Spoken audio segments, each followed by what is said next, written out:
Warning. This episode contains quite a bit of strong language. Listener discretion is advised. Additionally, this episode's reading carries content warnings for pervasive gore. So if that's not your thing, skip forward about 10 and a quarter minutes from the start of the reading, and you'll be out of it.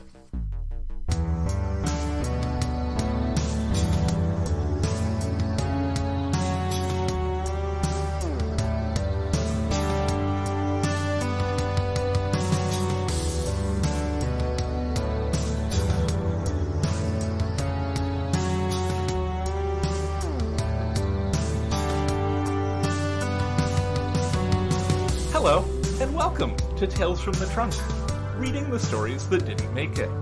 I'm Hilary B. Bisnietz.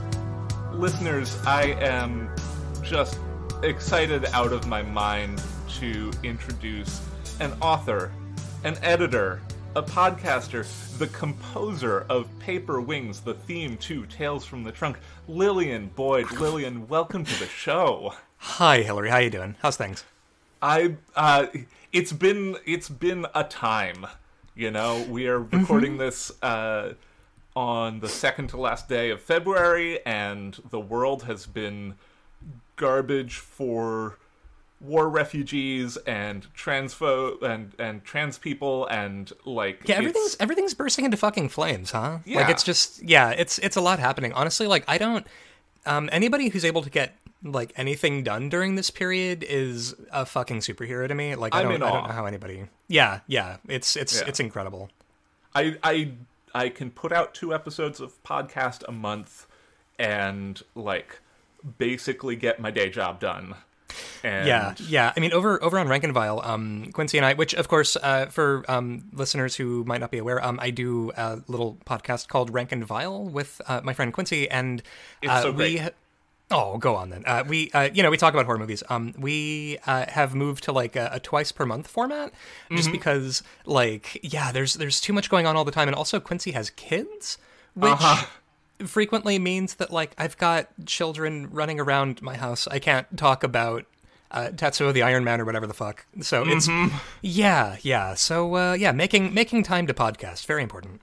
Very important. Yeah, if you, listeners, if you're interested in hearing me talk about horror movies, I was on a Patreon-exclusive episode sometime in the distant past.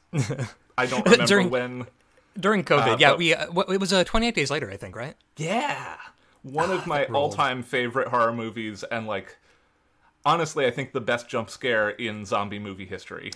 Oh, for sure. I think it has the best jump scare and also the best, like, oh, come on, kill, which is the guy who, like, gets a drop of blood in his eye from a bridge hundreds of feet above him. Like, that's, like, God specifically punched your ticket, my guy. Like, this was a laser-guided death. But so you guys should go check that out over on the Rank and Vile Patreon. It's a fucking great episode. It was so much fun to talk about with you. It was so much fun. If you are into zombie movies, watch 28 Days Later. Whether or not you've seen it before, it's too bad that movie never got any sequels. You know? Yeah, God, you wonder what could have happened if 28 weeks later even could have happened. Who knows? They only Let made alone 28 months. Yeah. You wonder what could have been.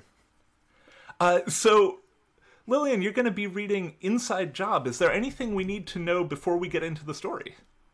Oh, no, yeah. So Inside Job it's a story that I started writing for, there was this anthology call for, I think it was called like the Reinvented Detective, which was sort of, they wanted detective stories that were kind of sci-fi or, sort of fantasy or horror adjacent. And the thing is that I'm like noir trash from way back. Like I'm a huge Raymond Chandler nut swinger. Like I'm so into noir, and like I grew up watching like Turner Classic Movies, and so anyway, so I did this story for that anthology, but the problem is that I figured out while writing it that writing a short detective story is hard as fuck, because you're trying to keep it under like 4,000 or something, but you've got to set up someone's got to die, and then someone's got to figure out what happened, and then by the end of it you've got to come to some kind of resolution. And so I realized while writing it that like this is gonna be novella length by the time I finish it.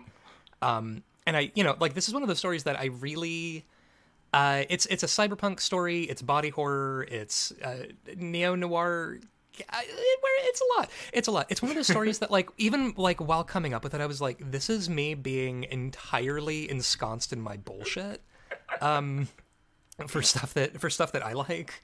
And so, it's all those things. And, I really, really love the story, but I'm kind of like, if I get this published eventually, that would be great. But it's going to have to be a novella. Yeah. Like, it's right. a lot. Well, ready when you are. All right. I will take it from the top. What do you mean the tweaker exploded? I asked. What I said, the haggard gas station attendant says, staring down at the half-acidly mopped tan tiles underneath my shoes. Blew up. All his insides came out of him, all over the floor and the snacks and everything.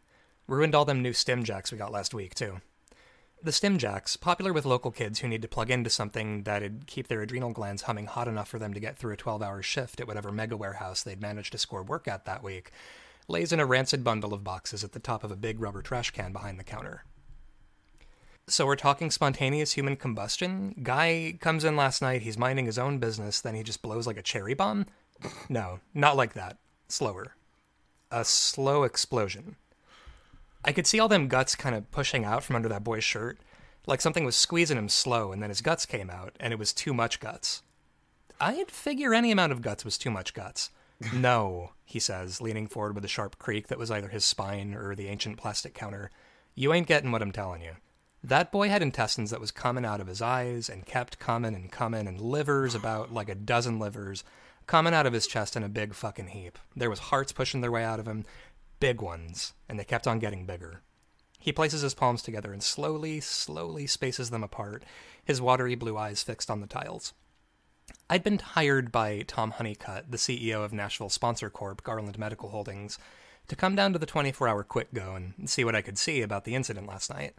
Freelance investigators in this town usually get paid to investigate medical fraud, malpractice suits, bootleg body mod outfits. A steady hustle, but the kind that makes you give yourself paper cuts just to feel something. $2,000 in Garland's script to check out the mystery of the exploding tweaker is just fine. That's too much guts, I say. He wheezes like a hinge and turns away to wrap up the trash bag of viscera-slimed stimjacks. How'd you know he was a tweaker? How'd that look? Shook a lot. His eyes kept being funny, going the wrong way. He was outside for about an hour, just pacing and talking to himself. Crazy.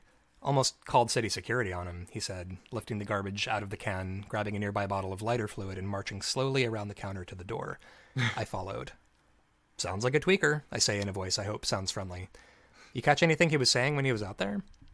The attendant heaves the bag into the big burn barrel next to the dumpster. Any damaged or unsellable merch has to be torched to make sure nobody fishes it out and uses it anyway. City policy. Supposed to be here. She's supposed to be here. Kept on saying it. You see anybody else outside the Quick Go last night? Nobody but the customers, he says. He squirts a stream of lighter fluid into the burn barrel, lights a match, and the bag catches fire with a biblically vile stench. Look, ma'am, he says, putting his body between me and the gas station. Not rudely, but not kindly either. I gotta get back to work if you don't got any more questions for me. Yeah, I get that, I say. Thanks for all the help. He wheezes agreeably and plods back to his post. Sorry, one more thing, I call. He say anything else when he came inside? Before he blew up? The attendant maintains his slow forward momentum, but turns his head a quarter to the side. Mallory. The tweaker, I discover at the coroner's office, is a 20-something kid named Jimmy Strock. Gracie, one of the attendants on duty, is always an easy bribe. We developed a pragmatic simpatico over the years from the number of times I'd come in needing to poke at the bodies of people who'd assumed room temperature.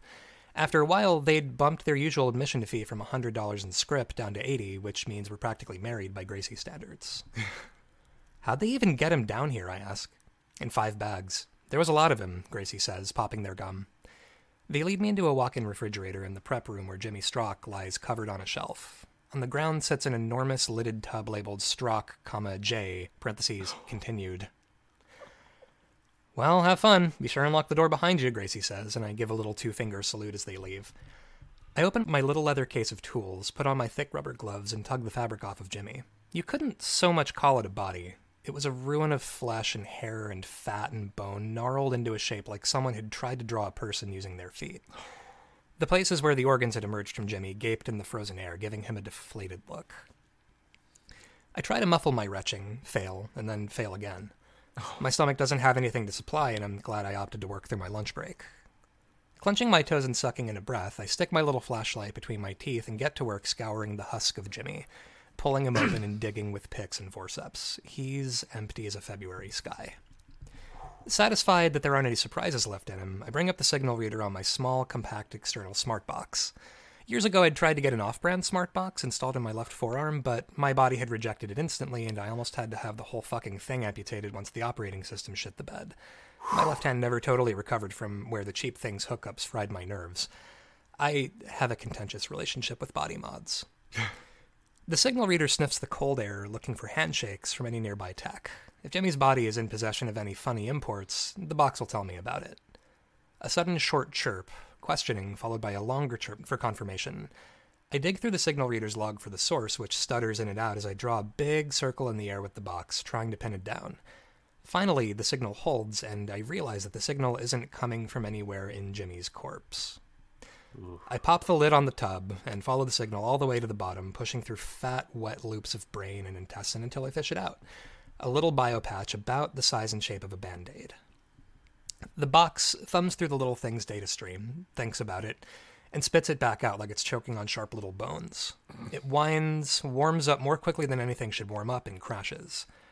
So I'm going to have to wait a few minutes for the box to cool down and kick back on before I can get a good look at the biopatch and where it got coated. Now just who the fuck are you? She stood in the doorway of the walk-in freezer with a glare that brought the little room down another couple of degrees.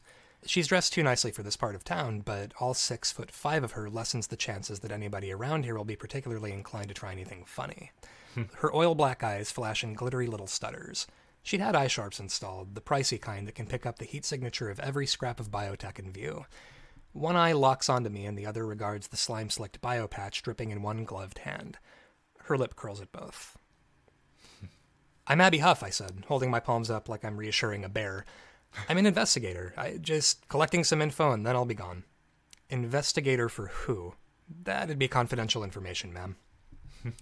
In 2 quick strides, she stands over me, the flash of her eye sharps in the gloom of the freezer, making it look like I'm being mad-dogged by the goddamn northern lights.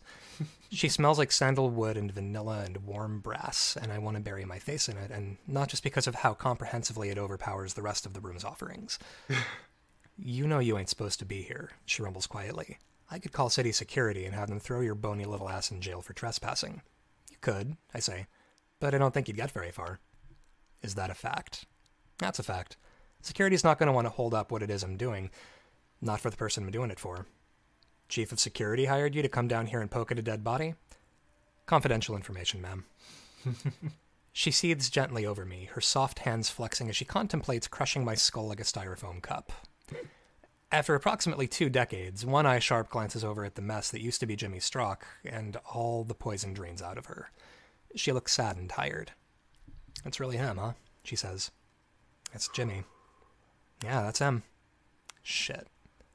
She gives up, trying to drive me like a nail through the freezer floor, and lifts a corner of the fabric covering the body far enough to get a good look. She recoils with a sharp cry. Fuck. Oh no. Oh Jesus, no. I briefly consider putting a consoling hand on her shoulder before nixing the idea on account of how far up I'd have to stretch. You must have known him. She doesn't quite laugh. We were engaged. We were going to get married in June. Oh, I'm sorry. Not your fault, she says. She puts her back to the freezer wall and shuts her eyes. Your name wouldn't happen to be Mallory, would it? Her eyes stay closed, the eye sharps rippling beneath her smoky lids like tiny schools of fish. It is. Mallory Honeycutt. Fuck me, this is Tom's daughter. I don't know how much comfort this is gonna be, I say, but according to the guy who was there when he died, the last thing he said was your name. Her eyes snap open. She stands rifle straight. My name? Yeah, he was thinking about you all the way to the end, I guess. Her expression is as unreadable as the info on the biopatch that had cooked my smart box. The eye sharps shimmer a harsh yellow that bounces off the stainless steel walls and makes me feel like I'm standing in traffic. A sound tries crawling out of her throat and dies in the attempt. Fucking Jimmy, she says finally, wiping her cheeks with her knuckles. He was sweet, but he was dumber than shit. I don't know what it was he got mixed up in, ending up like this, but I should have stopped it before he got himself too deep. I don't know that this is the kind of thing you plan for, I say. The smart box coughs back to life and restarts with a series of sick-sounding clicks. The biopatch info that the box had been able to commit to memory before it crashed is riddled with potholes, but I scroll until I manage to find the root file name. signetmed_regen_dev.bio. Signet, the sponsor corp for Hopkinsville, Kentucky, and Garland's biggest rival in medical biotech. Whatever code had been inside Jimmy, it has Signet's brand on it, or at the very least a good imitation of it. Well, I say as I pocket the slimy biopatch and head for the door of the walk-in reefer, I'm gonna get out of your hair. Again, so sorry for your loss. Yeah, she says, eyes locked on the shelf that holds Jimmy. I'm sorry too. Jesus.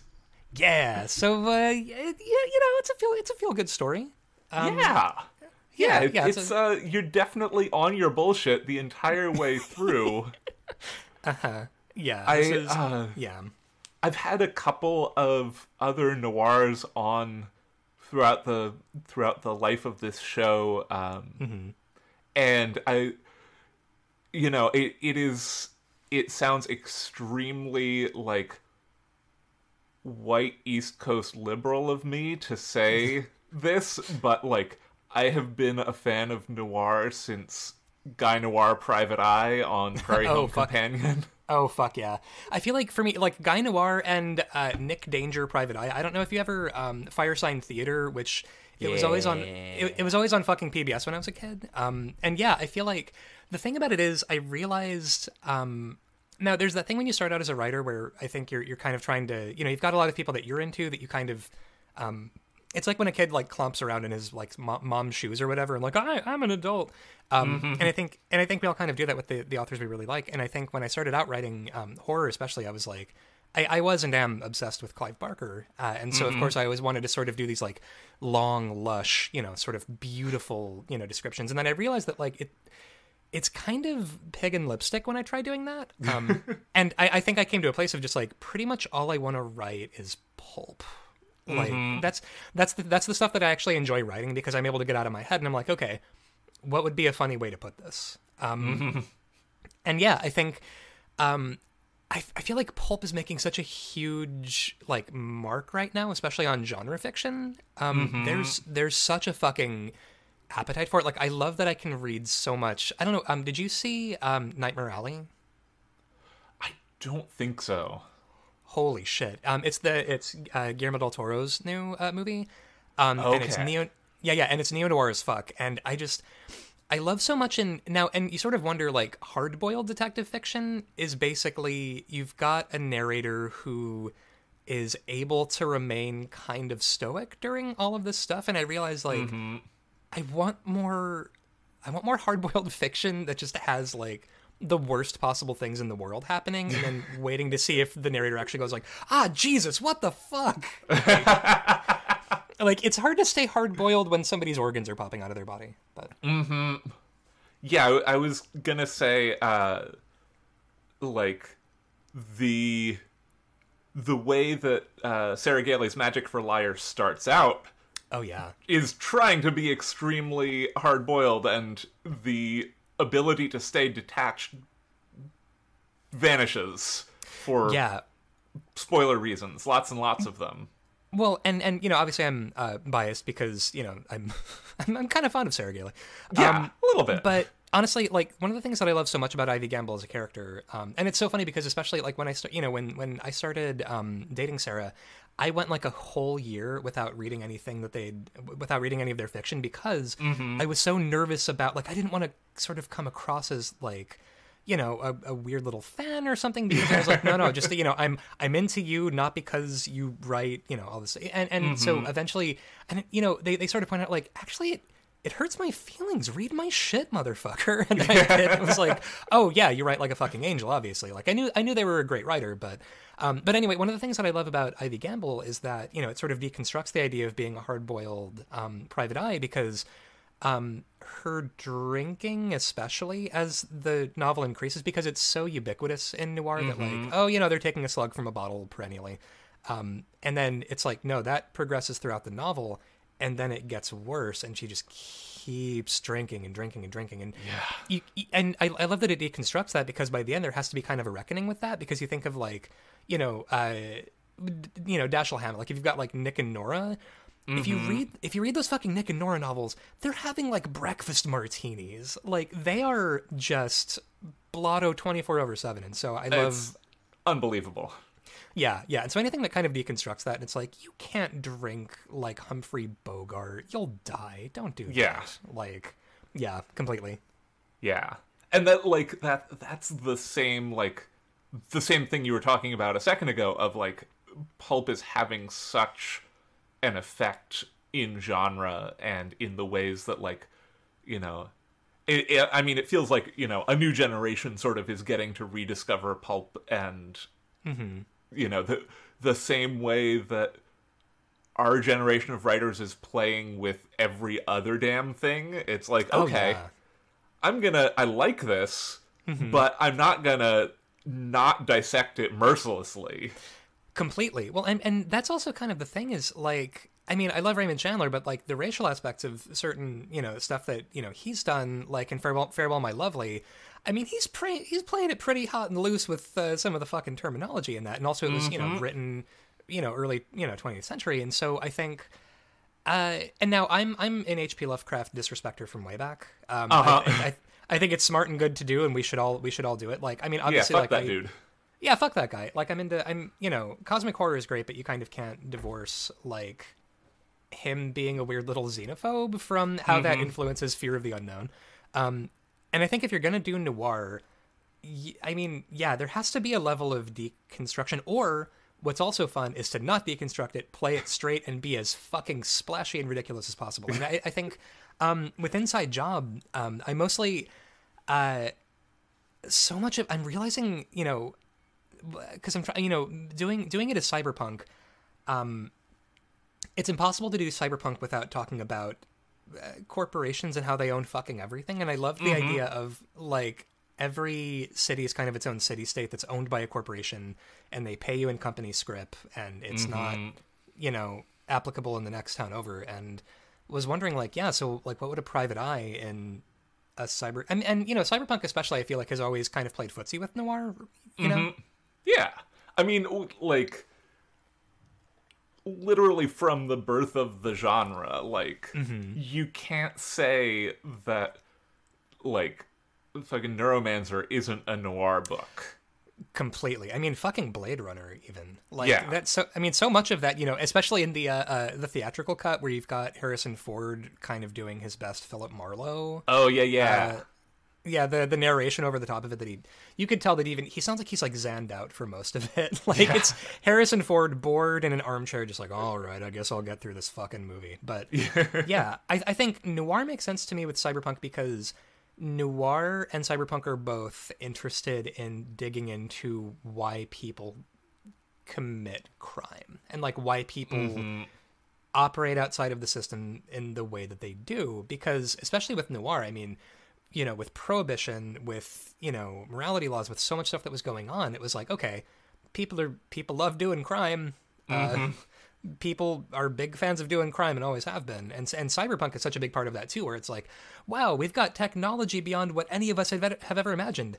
We don't have any more problems, right? now that we want for nothing. And it's like, we're going to find we've got a lot of problems. Yeah. There are new and exciting ways to crimes. Yeah, you can fuck each other over in so many ways, and there's neon now, so it's well lit.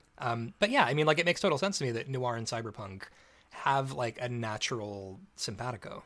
Yeah, I wanted to circle back to something that you said before the reading about how you were writing this and realizing like, oh, I can't actually do this in 4,000 words. Like that's ridiculous.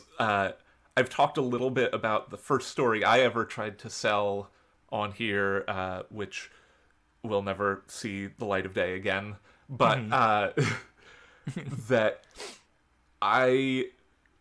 so it's an urban fantasy / noir story, but I didn't know what urban fantasy was when I wrote it, because This was like 2005, 2006. Oh, the Wild West of paranormal fiction. God damn. Yeah. And so it is this man-pain detective story with, werewolves and like high body count and like, I'm into all of that. That's great. Fucky, this mirror that is the picture of Dorian Gray, only it takes on your injuries. Oh, nice.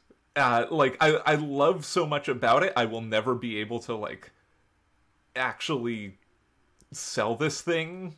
Oh, certainly not in the form it's in. Like, maybe chop it up and Frankenstein it into something new.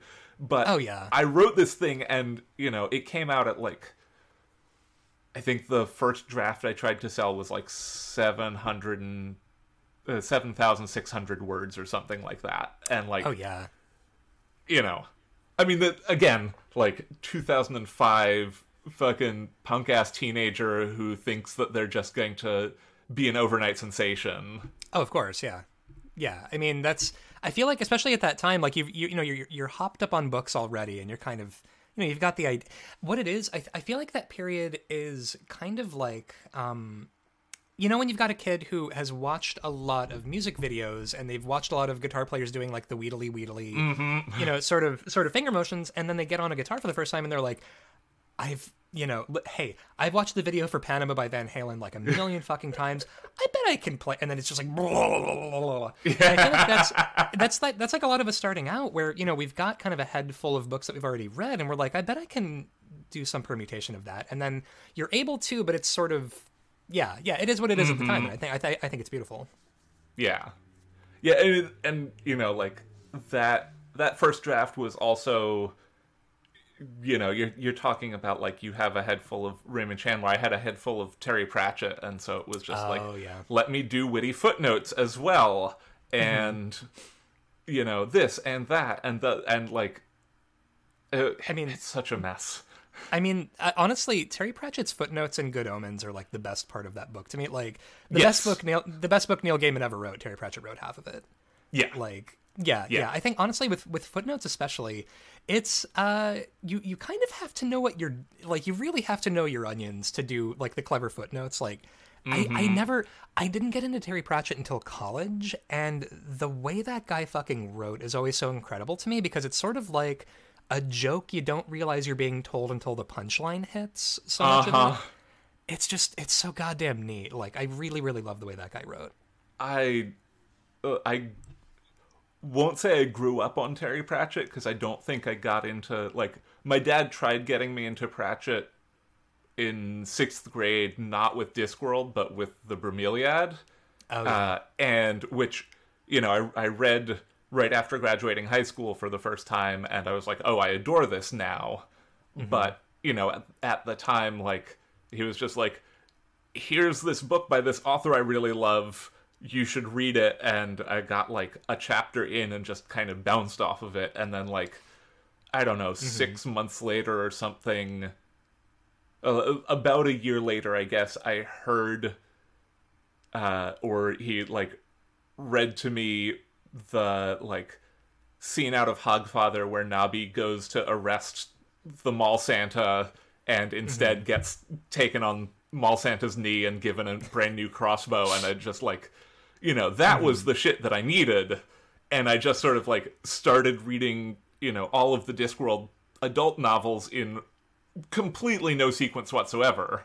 Yeah, and I mean, then like, fell back into everything. Like, I feel like genre-wise, like, Terry Pratchett is so... I mean, it's funny if you compare, like, for example, Terry Pratchett and Raymond Chandler, for purposes of, like, plotting, I feel like a thing that I really love about Raymond Chandler, who is himself, like, he permanently on his bullshit, and it's funny because, like, when he started out writing, that guy had such a chip on his shoulder about writing this crime fiction shit. Because like he was like educated in England, like he was a proper fancy guy, and what's incredible about so much of his crime fiction is he is 0% concerned about the answer to the mystery he's setting up. He does not give a shit. Like, there was one, I think it might have, I think it was The Long Goodbye, where someone asked him, like, so who actually did it? And he's like, how the hell should I know? Like, Raymond Chandler is entirely interested in writing, you know, cool, like, fun turns of phrase and just constructing that. He's interested in characters. Side note, Philip Marlowe is so queer. That guy is so queer. Fucking gay. I don't know if Raymond Chandler knew that, like, the way that he describes men in his writing is so, like, you know, he'll talk about women as, like, you know, he'll do a thing like, oh, you know, like, she was a blonde to make a bishop kick a hole through a stained glass window or whatever, and you're like, okay, that's great.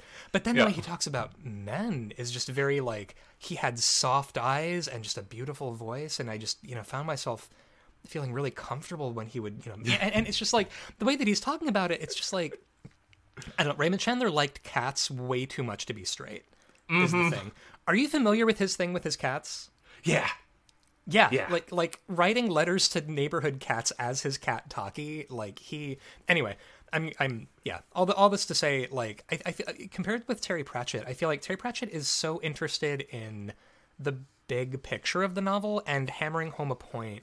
It's like, I feel like every novel that I've read from him, the ones that I've read are Guards, and Vampires Suck, and I feel like he starts from a place of wanting to say something and then managing to talk about characters, and I don't know, he's so obsessed with character in a way that I could never write the way that guy writes. He's so good. Yeah, I mean, I could, like, honestly, I don't need another podcast, but I could start a Terry Pratchett fan cast. I don't know. If my dad had technology, doing a Terry Pratchett fan cast with my dad would be, like, amazing, but he does not technology. I mean, this is, you know, well, and it's funny, especially with dads, like, Terry Pratchett, I think of as being a dad-shaped being. You know, like it's hard for me to picture like a young, you know, sort of virile Terry Pratchett. I have seen pictures of young Terry Pratchett, and it does not translate. Like, young Neil Gaiman makes absolute sense. Like, little The Cure goth twink. He looks like a pile of laundry that's undergoing puberty. Like, he's sort of knobbly, fucking Ichabod Crane-ass limbs. Yeah, and then Terry Pratchett is just like, it feels unholy looking at young Terry Pratchett. Like, there's something there that's like, I'm not supposed to be looking at this. Yeah, this isn't allowed. Who said that this was okay? Like, that's dad shape. Yeah, it's forbidden. It's like seeing, like, photos of, like, young Michael Caine or something. But don't which, believe by the way, that. Total smoke show, by the way, young. I mean, any Michael. I mean, he could. I mean, let's be honest. But yeah, I need to dig into more Terry Pratchett. Like, I think with Discworld especially, like, there's so much of it that it's so intimidating, because I'm like, where the shit do I dive into this? Like, there's. Look, I will give you, like, your definitive reading list. Very good. Excellent. I like. You know, like I said, I jumped around. I started out with Hogfather, which is one of the best of his, like, I am just going to be political books. Like, his later stuff is so angry underneath the surface. And, like, that rage is there already by the time you get to Hogfather, but Hogfather, it is so approachable in the way, because it's just a Christmas story, is what it bills itself as, and it ends up being about so many things. And I mean, any book with death in it is amazing, but like, of course, you know, I read from there, and then I went back and read the first two books, which are just, like, Fafhrd and the Grey Mouser are explicitly in the first book. And it was just like, here is some sword and sorcery bullshit. I'm going to make fun of it. Like, let's do a Lovecraft pastiche in this chapter. Like, all that shit. Well, it's also incredible to contrast with Neil Gaiman's conception of death, which is like, what if death but goth GF? like in Sandman. Which, you know, honestly, I don't hate. I haven't seen that. I know that they have they done the Sandman TV show yet? I know that they honestly were casting it. I don't think so. I think it's in like the pre-production purgatory still. I'm gonna keep it 100 with you. I'm not the world's biggest Neil Gaiman fan now. I think I was in college. My favorite thing that Neil Gaiman ever did. Have you seen the episode of The Simpsons that Neil Gaiman was on? Yes. Where it's like the Italian job, that. And yeah, where they're like, okay, we're gonna assemble a crack team to write a fantasy novel, and you've got Neil Gaiman voicing himself. I think that's my favorite thing that Neil Gaiman has ever done, is doing the line delivery of American accent, cheeseburger and French fries. I'm all over it, pal. Like, it's, yeah. So if I may offer one alternative to the best thing Neil Gaiman has ever done, did you see the episode of the PBS show Arthur that had Neil Gaiman on it? Are you fucking with me right now? No. It is. Wow. Okay. Neil Gaiman is a cat in Arthur in one episode, and fuck me. That's incredible. It contains possibly the greatest line in television, which I had as like my yearbook quote from college, because this episode came out in like 2010, I think, which is, Neil Gaiman, what are you doing in my falafel? Which is what you would say to Neil Gaiman if you found Neil Gaiman in your falafel. Like, yeah, this is, absolutely. Yeah, verite. Holy shit. Yeah, I gotta check this out. Like, it's incredible. I will. Hopefully, I can find a clip and put that in the show notes. If not, there will be some reference. There's got to be some way to watch this. Like, very. You good. know, I buffered it all day on our shitty college internet, and like came home in the afternoon and like. Was like, fuck homework, I'm going to watch Neil Gaiman on PBS's Arthur. Holy shit. Yeah. I feel like that probably took like zero convincing to get Neil Gaiman to sign on for this. I think he was absolutely like, yes, I was waiting for you to ask me. I've been pining away, just waiting by the phone for this. I feel like Neil Gaiman, it's like you've got to say the whole thing every time. Like, you can never just call him Neil. Like, he's Neil Gaiman. For some reason, the also only person who is allowed to call him Neil is shit. No, it's not Alanis Morissette. Who's his musician friend? Oh, is it Amanda? Oh, Tori Amos. Tori Amos. Yeah. Yeah. I was gonna say, I don't know if Amanda Palmer's calling him anything anymore. I don't. Yeah, that's a whole thing. But boy, what a time to have been on the internet, by the way. Yeah, no, Tori Amos. I feel like Tori Amos. Growing up, you were either a Fiona Apple gay or a Tori Amos gay, and I was definitely a Tori Amos gay. Like, I remember. Same. Well, and it's funny because, like, growing up evangelical, I remember just hearing Silent All These Years on alternative radio, and just the phrase, I got the Antichrist in the kitchen yelling at me again, and I'm just like, oh, that'd be bad. You don't want the Antichrist in the kitchen yelling at you. I'm like 7 years old, like, whoa, no.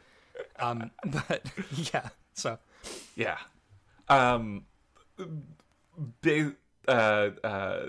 Going off of that just for a tangent, because I have to, have you listened to the Neil Gaiman tribute album? I think it's Where Is Neil Anyway? That's got like it's got Tori Amos on it. The Crew Shadows do a like Sandman song. There's a Mirror Mask song in there. Is it Mr. Sandman? Does Crook Shadows do Mr. Sandman? or Enter Sandman? Fuck, there's so many, like... There are so many Sandmen. So many Sandmen, too many. I honestly, Crook Shadows, I love them because I feel like every compilation goth CD I got as a teenager had the Crook Shadows just like hanging out. I wouldn't be surprised if they never actually had a standalone album, and it was always just like, hey, we're putting together a goth compilation for Hot Topic called Dancing on Your Grave. You got anything? And then being like, I could cover Cry Little Sister from the Lost Boys soundtrack. And like, they're who you want, I think, the Crook Shadows. They are who you want. And also put on an incredible live show. Oh, yeah. I think, honestly, there was I think the goth concert I remember the most was I think it was like 2008, and I saw Voltaire and Ego Likeness Yes. at the Goth Club in Nashville. And I feel like Voltaire, he was in a movie, I don't know if we just did it for Rank and File, The Velocipaster. Oh my, yes. Yeah. I remember Velocipaster. Yeah, Voltaire just fucking pops up like the toasty guy from Mortal Kombat fucking halfway through that movie, just like, hey, it's me, I'm gonna do an exorcism, and it's just like, what the shit? But yeah, I don't, honestly, like, being an aging goth, I feel like largely means, you know, well, okay, is goth and punk, there's always, that's the problem, is when those two things, what it is that you listen to Susie Sue and the Banshees and try to feel okay about, like, having those things, but yeah, I don't know, like, also goth and noir, I mean, makes total sense to me, but I think it's that private detectives, I feel like, necessarily have to lead kind of a goth lifestyle. Like, this is, you're in a lot of, you know, heavily draped rooms, you're finding out all kinds of secrets, you know, you're kind of pessimistic about the human experience. Oh shit. What was that fucking vampire movie from, like, 2008, 2009, Daybreakers? Oh, I never saw that. Oh, I feel like I dreamed that movie, but it has the, like, one standout piece of its soundtrack was that I believe that's where Placebo's cover of Running Up the Hill comes from. Oh, by Kate Bush? Yeah. And, like, if you ever want to get emotionally compromised by a cover song... Oh, yeah. I mean, Placebo, I feel like they've had my heart since Velvet Goldmine doing 20th Century Boy by T-Rex. Yeah. Honestly, I feel like vampire movies, especially post... You know what it is? You know how Walk Hard, the Dewey Cox story kind of nuked every rock star biopic for, like, a decade because nobody could make another biopic now? I feel like Queen of the Damned did that to vampire movies up until, like, Twilight. Like, that movie fucking happened, and it's like, oh, the voice of Jonathan Davis is so beautiful, it brought, you know, the Queen of the Vampires back from the tomb. And I feel like that movie happened, and everybody went like, oh, are vampires bad, actually? And then, yeah, Twilight happened, which is also funny because we've been watching all of the Twilight movies because Sarah has been talking about them with their buddy Maggie, and for a podcast... the excellent podcast Failure to Adapt. Yeah, it's fucking great. But, like, watching those movies... And it's funny because at the time with Twilight, of course, I was very, like, you know, real vampires don't glitter. And it's like, oh, real vampires? You mean vampires that exist in real life? They don't fucking glitter, you clown? And, like, obviously, those books are fucking god-awful. But I feel like I'm so fond of them now. Watching them... I mean, like, I would never read them now, but watching the movies is amazing because... of what a goddamn mess so much of them are. It's great to watch with people. The Twilight movies, can't recommend. Also, that baseball sequence in the first one fucking rips. That's just... It's incredible. That's like the only piece of a Twilight movie I've ever seen. That's all you need. The fucking vampire baseball scene, and then, you know, you're fine. You don't need anything else. But, yeah. I feel like, yeah, we had Queen of the Damned, and then there was Daybreakers. There were a couple of other, like, mid-2000s zombie movies. Obviously, we had the Underworld sequence. Oh, which, the like, sequence. Yeah. Completely. Holy shit. Oh, I mean, God, vampires are not good, actually. And, I mean, we love those movies. And, like, I can't remember when Blade 3 came out. I feel like that was pre-Queen of the Damned, but... Oh, yeah. Blade 3, all I remember is professional wrestler Triple H holding a vampire Pomeranian. Yes! That's the primary thing I remember from Blade 3 Trinity. Yeah. Incredible. What a terrible time to be alive. The mid-2000s... the early and mid-2000s, just, like, canonically the worst fucking time period, I think, to be consuming pop culture. Also, House of Wax. Man, I kind of stand that House of Wax movie. Like, it's garbage, but it's so much the thing it is. Also, you know, Paris Hilton is a fucking champ for just being like, yeah, you can kill me in House of Wax. I don't give a shit. Yeah. I mean, yeah. No, I'm listening to a lot of wax-based horror right now in It's very specific. which is like such a wild thing to say, but yeah, I'm consuming a lot of wax-based material right now. it is wax and train horror is what's happening in so there's this actual play podcast, Friends at the Table, and they do seasons of, they've done their fantasy season and a sci-fi season and some more, and then this most recent season is gothic horror. It's got Were Train, it's got wax-based vampires, it's got Fantastic. It's, if you like weird horror and actual play podcasts, absolutely do recommend. Oh, Friends at the Table. Yeah. Yeah. It's incredible. Yeah. And like, fucking goat people and a loosely organized mafia who goes around hunting the sentient trains who might take you where you want to be, or they might just like eat you. Man, see, that's the thing is you mentioned goats and then the mafia, and then I'm like, oh, you don't want to mess with the goat mafia. Like those guys, they're fucking crazy. Like they, yeah. It's funny with goats, especially. Like I used to sort of wonder, like, but I mean, goats are so cute. Like why do Christians like why is that a thing with like, oh, the goats are evil? But then you're around a goat for like 5 minutes and you're like, you are the fucking devil, my guy. Like, apparently on the set of The Witch or the Vivitch. Apparently, the Vivitch, the goat who played Black Phillip apparently was a son of a bitch. It's funny because like all the actors in interviews, like they talk about that goat and then their faces get real fucking stony and they're just like, that was the most unprofessional fucking goat I've ever worked with. Like he almost impaled the guy who plays the father in the Vivitch. Like I respect goats sort of constitutionally. Like they've got their own business and it's not on us to understand it. Yeah. It's some good shit. Yeah. So I feel like we've just been having behind the scenes rank and file at this point for the last like half an hour. I am 100% here for just like the reason I wanted to have you on this show and have wanted to have you on this show since I started it pretty much was like, listen, I feel like we can be on our bullshit indefinitely on audio, and like I would love for people to listen to this show. I would love for people to nominate it for awards. At the end of the day, I would love to just like be a fucking little trash gremlin and talk about gremlin shit.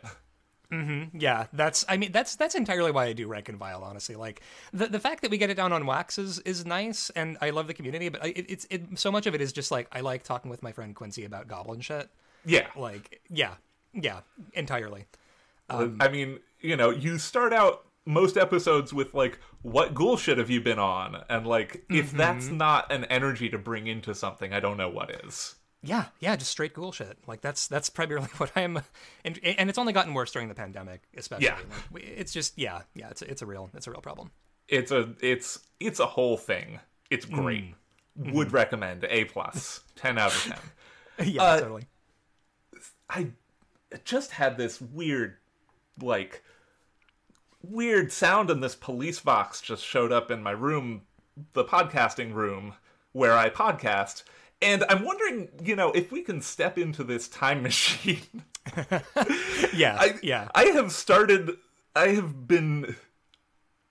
Yesterday was 3 years to the day since I recorded the first episode of this show to go live, which was with Sarah. And, like, it has been, since I started the show, I have been like, this is a ridiculous conceit, but I'm going to do it every single time anyway.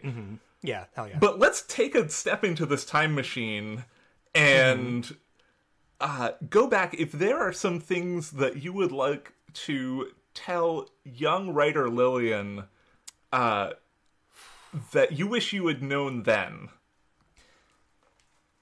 Ooh.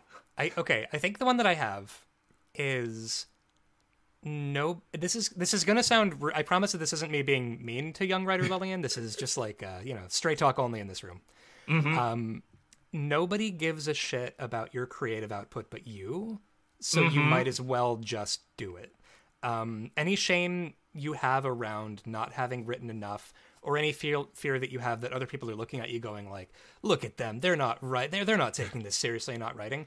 It's fucking bullshit, because everybody is concerned primarily with their own creative output, just like you are the one primarily concerned with yours. And so I think what I would tell Lillian, Babby Lillian, would be fucking do it. Who gives a shit? Why not? Like, why not? Like, I don't respond so well to like pep talks, because my problem is I'm an ornery little bitch. Like when people try to pep talk me, my instant knee jerk thing is just like, don't fucking patronize me. Like I get, you know, I get sort of salty when people try to gas me up, but I think the thing that I would respond to then and probably now is just like, you might as well write. Like there's if the thing stopping you from writing is the fact that you have not been writing and you feel bad about that, that's not doing anybody any fucking favors. There is infinite time to write. Yeah. And you might as well do it. And You might as well fucking do it. You might as well fucking do it. There's no pretty much every limitation is self-imposed. Like you sort of think to yourself like, oh God, if only and I mean, I think there is a material, thing there where like, if you're working a job that's particular or several jobs or whatever, that's like particularly strenuous, obviously that's a huge drain on your time. Free time is limited, but I do feel like if you're gonna write, you're gonna write. Like you're gonna find the time to do that if it's what you really, really want to do. And I think, yeah, you might as well do it is the thing that I would tell young Lillian, is just like, stop being concerned that anybody's looking at you. Nobody gives a shit. You might as well write. Yeah, that is. I mean, it comes back to, and it's so funny because this is so close to what Haley Piper said on the last episode that will have just come out 2 weeks prior to this episode coming out, which I recorded yesterday. Time is fake. Nobody knows what's happening anyway. But it really is. Haley rules, by the way. I just read their short story collection. Like, she's so fucking good. Like, she's it is so good. Yeah.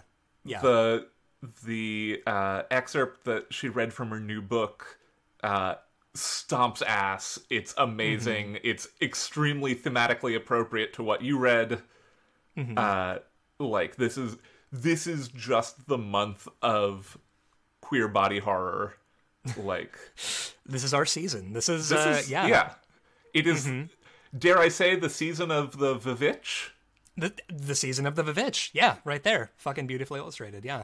It's right there, but it really comes down to just don't self-reject. Yeah. Like you're the person who's telling yourself not to do this thing. Like not everything's gonna work. You can't know until you try. Yeah. I mean, and that's also the thing is it's a thing that I think is that's good to figure out is it's like when you in the before times when you might occasionally like go to a bar or a restaurant or something. Never heard of it. No, yeah, it's probably fake. But so I'm a neurotic little. I've got really, really severe social anxiety. And so the thing that it used to be like I would walk into like a bar or a coffee shop or whatever, and instantly have this fear of like, oh God, I look like a fucking homunculus. Like everybody's judging my fucking shoes, my hair. Everybody knows I'm not. First of all, I'm not fucking cool. Second of all, like.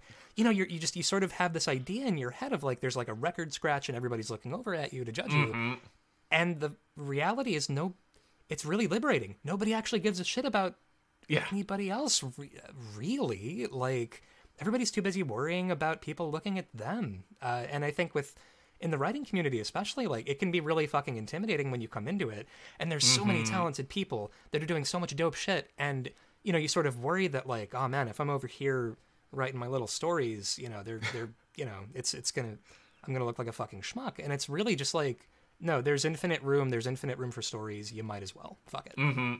Yeah, it is not a zero-sum game, despite how some whiny piss baby white boys would have you believe. There is infinite space for infinite voices, except if you're a fascist, fuck you. Oh yeah, get fucked. Fuck your voice. But yeah, like there's no, and it's also the good and the bad thing is that right now, or not even the bad thing. Like a thing that I love is that there are so many indie presses out here doing it, and there are so many places. Again, I want to stress, I was just on your lovely podcast doing my noir body horror cyberpunk story, and you know, the thing is that there are fucking spaces that will do that want to have your weird little obsessions, that has the space for you to get them out there. And so I don't know, I really, really love that, you know, because outside of the big five publishing wise, if you want to find your specific tribe of fucking weirdos, there has just never been a better time to be getting into doing this kind of genre. Yeah. Like, you imagine, you know, it's like you read there's, have you ever heard of Trouble and Her Friends? I don't, it rings a bell, but I cannot bring it to mind. Yeah, so I'm cyberpunk trash. I had never read this or heard of it until recently. It was from goddamn 1994. Holy shit.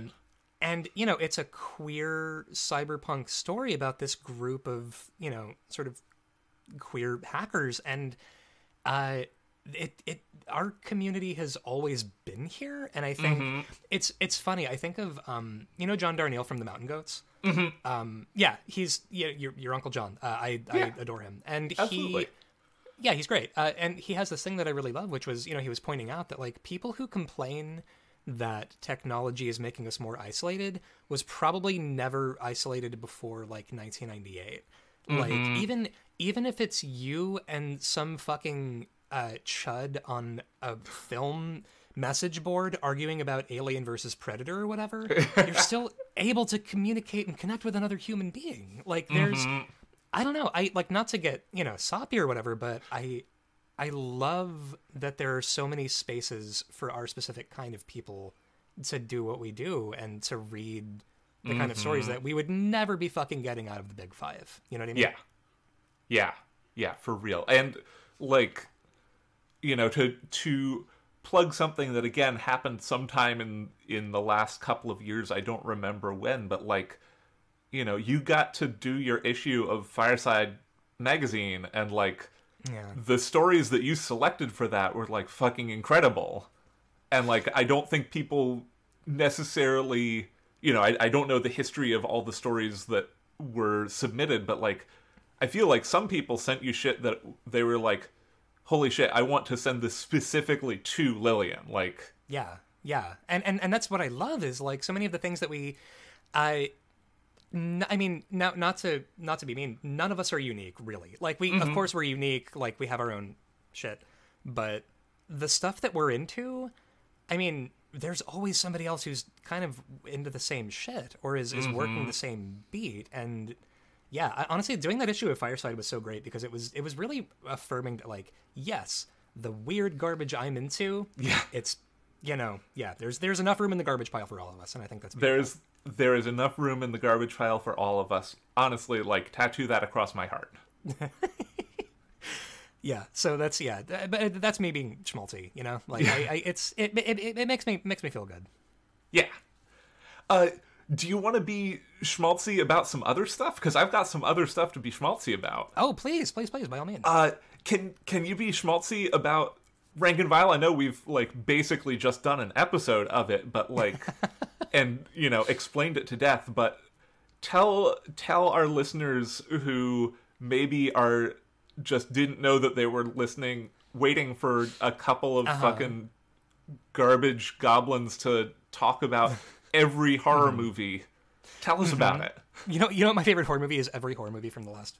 Rank and File, we've been doing it since 2016. And we, goddamn, it's been about 5 years. And we have been ranking every single horror movie ever made, which obviously is a completely insane conceit and can never totally happen. But, you know, at this point, I think you're doing your like, damnedest. You know what? We're fucking working the horror minds. And we're, I think, 560 movies in to Rank and File, and, you know, every episode we talk about one or two movies. And then we rank them where, we started with like 2 movies, which was like Bride of Frankenstein and Now the Screaming Starts. And every episode we try to figure out like, okay, so do we think that like Candyman 2 Farewell to the Flesh, I feel like it's better than The Crow Wicked Prayer, but not as good as Brain Scan. And then we talk about why we think that. And also I want to point out it is total horseshit. Our criteria for why we rank movies above other movies, it kind of just depends on how we feel that day. Periodically, everything when is I'm subjective. Yeah. Periodically, like we'll be ranking a movie, and I'll be like, "Wait a minute, how the fuck is Videodrome at 183? Fuck, like it's, and it's just so much fun to figure out like why we like certain movies over other movies, and we sort of use criteria like the Friday night test, which is like if it's Friday night, you've got a Tombstone pizza, you've got a 2-liter of mug root beer. What's the fun movie you're going to put on? Like, I love the movie Audition very much, but that's not like a feel good. No, that's not a. Oh well, I know. Actually, I say that it kind of is because my brain is broken and I've watched it so many times. I'm like, I just want to watch Audition again. But yeah, so it's a lot of fun. We're pretty much everywhere you would want to download podcasts, and we're on Letterboxd. I'm also about to start doing Twitch streams of playing old SNES era horror video games because like I've been playing Zombies Ate My Neighbors lately, and was just kind of like, what if I babbled over the top of this and somebody could dissociate to it for a while on the internet? So I would dissociate to that. Oh, for sure, yeah. Like that's all I want is to dissociate. But yeah, that's pretty much that's where it's at. Fantastic. And what have you been getting into, ghoul shit wise or otherwise, that you just really want to gush about? Ghoul shit wise or otherwise. I have been learning how to play hair metal guitar solos. So the thing is, like, I've been I'm a huge, which honestly was such an early gender moment for me of, being like a little trans egg who was like, it's so weird. I'm like super into all these hair metal bands and they've all got this like ratted hair and this makeup and, like a bunch of manly fellows, like you do. Yeah. And just a bunch of dudes being bros.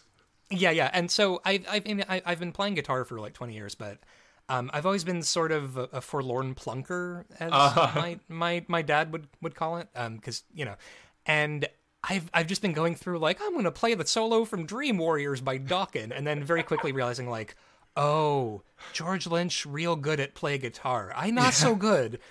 So I've just been like practicing so much fucking guitar lately, and especially in quarantine. I think it's been a really good thing to have a thing to do, because otherwise I've been going a little bit crazy. Like, I don't know. It's like right now I'm trying to, without going into it too much, I just quit drinking, and so it's like the bag of sand and the monkey statue from Indiana Jones, right? Where it's like I'm trying to replace this with other things quickly enough that the boulder doesn't fucking crush me. So that's mostly been DDP, yoga, and guitar solos, which is, I think, about as manly as I get. Fantastic. Look, we love to see it. Yeah. What about you? What's the goal shit you've been ensconced in? So I got the complete Earthsea that's illustrated by Charles Vess for Christmas, which is like a fucking honker of a book. Hell yeah. Oh my God. And I am almost finished with The Farthest Shore, which is, I think, maybe only the second time I've ever read it. Like, I adore A Wizard of Earthsea and The Tombs of Atuan. I've read each of them like a dozen times each. Yeah. And then I just like was either not in the mood for it when I had access to the other books, or didn't have access to all of the other Earthsea stories. And so right now I'm just like, yeah, I'm gonna read all the fucking Earthsea books. Yeah, fuck yeah.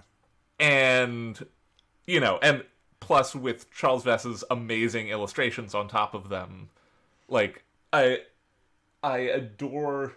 if I'm just going to read an Earthsea, I'm gonna probably take my, like, tattered ass Bantam Books copy of A Wizard of Earthsea with the woodcut chapter header illustrations. Oh, yeah.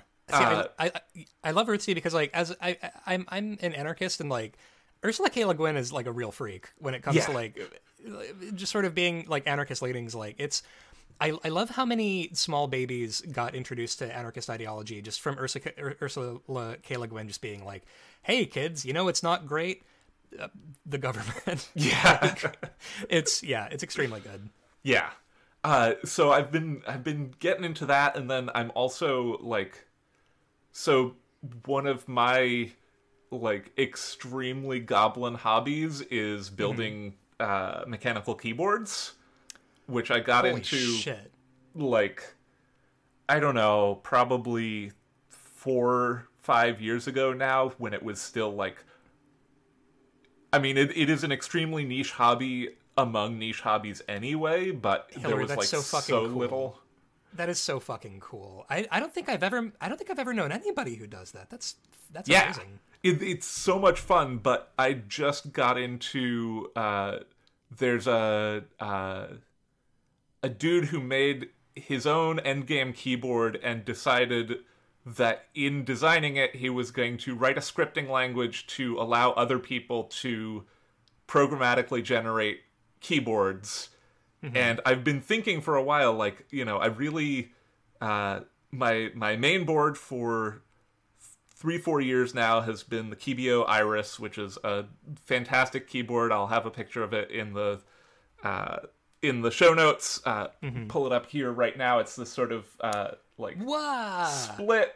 Speaking of fucking arch-shaped- cyberpunk, yeah, Jesus, Mary it's and got Joseph. rainbow lights on it. It's you know, it's honestly my favorite thing to type on. I've used a couple of other split ergonomic keyboards in the past, and I just keep coming back to this one, but it's also just like not quite perfect. And you gotta tinker. yeah, this guy who's, I think, Mr. Zealot on GitHub, I'll have links in the show notes for anybody who's my specific brand of trash, wrote this tool called ErgoGen, which just lets you define a keyboard in a JSON file, and then it'll spit out profiles, it'll spit out layout, it'll even spit out a whole fucking PCB file for you. Holy shit. And so I'm like working on a new keyboard in there, mostly because I got a new laptop some months ago now and realized that I don't like typing on regular people keyboards anymore. Yeah. No, at this point, like your brain is just like, this is long live the new flesh. Like this, you can't go back again. Yeah. Because now you know. Because now you know. If I like. could do that bullshit from cyberpunk anime Ghost in the Shell, where your fingers split open and turn into a million fingers. Like, if I could, yeah, that's what you want. that'd be great. But I can't, and so, you know, I'm trapped in this meat flesh where, like, a standard QWERTY keyboard just fucking doesn't work for me anymore. I need to have everything under my thumbs and not just a space bar. That's some normie shit, and I'm not here for it anymore. No, you've grown beyond. Yeah, absolutely. I'm so pleased about this journey for you of just like eventually it's gonna be, you're gonna look like fucking Data from Next Gen. Like it's just gonna be with the big fingers. Love this. Yeah, love so this I ordered some like a pack of mystery switches because I was like, I don't want to spend like real money on it, and I don't want to spend my good switches on it. Right. I'm just going to get some random switches, and ended up getting, like, I haven't typed with them yet, but they feel real good. Oh, I mean, for the one other listener out there who is like, what switches did you fucking get? I got Hacko Royal True, which are a tactile switch. They have a, like, nice heavy spring on them, and they, like, have a really nice tactile feel. Nice. And so yeah, I'm working on my second revision of this keyboard, and then I'll probably print out some cases and actually like test, like, oh, is this actually doing the thing I want it to do before I get into everything else. You're making me like reconsider my keyboard position, because normally I was like, well, yeah, I like my little keyboard, but now I'm like, what if I could go deeper? And I've got these like, yeah. Lillian, you should go deeper. You should absolutely go deeper. You should get into some absolute ghoul shit keyboard. Yeah, this is on some Hellraiser shit is what this is. Like, this is, just you solve the box, and next thing you know, you've got like 5 hands and 6 keyboards. This is how it happens. It's how it happens. It's the thing you want. And so everybody should get into mechanical keyboards. That's the new tagline of this show. Everyone should get into mechanical keyboards. Do it, you cowards. Yeah. Yeah. Lily, it's been absolutely the best unmitigated ghoul shit having you on. Thank you so much for coming on the show. Thank you for having me on. Thank you for letting me read the start of my upcoming cyberpunk noir body horror novella. Hell yeah. It always a fucking delight. Thank you so much. Before we get going, I just realized I didn't ask, where can our listeners find you? Because they definitely do want to find you. Oh, God. I am permanently and abidingly shitposting on Twitter at Here Lies Lil, Lill. All one word. I guess, of course, all one word. You can't do fucking spaces. My website is yarnbody.net. If you need some editing, or you need a podcast theme, or you definitely need a podcast theme. Oh yeah. Listen, I'll make you a podcast theme. That's pretty much where I'm at. I'm also on Reedsy at reedsy.com/Lillian-Boyd. So yeah, get at me. Fantastic. It's been, again, such a pleasure. Listeners, stick around next month when our guests will be Emmy Mears and Andy Buchanan. It's going to be so much fun. Tales from the Trunk is mixed and produced in beautiful Oakland, California. I've been waiting for this for a while. Take it away, Lily. The theme music is Paper Wings by Lillian Boyd. And that's the theme. Lillian Boyd made that theme. That's the theme that I made. You made it. Yeah. Hell yeah, I did that. Hell yeah. You can support the show on Patreon at patreon.com/trunkcast. All patrons of the show now get a sticker and logo button, along with show outtakes and other content that can't be found anywhere else. You can find the show on Twitter at Trunkcast, and I tweet at HBBisnieks. If you like the show, consider taking a moment to rate and review us on your preferred podcast platform. And remember, don't self-reject.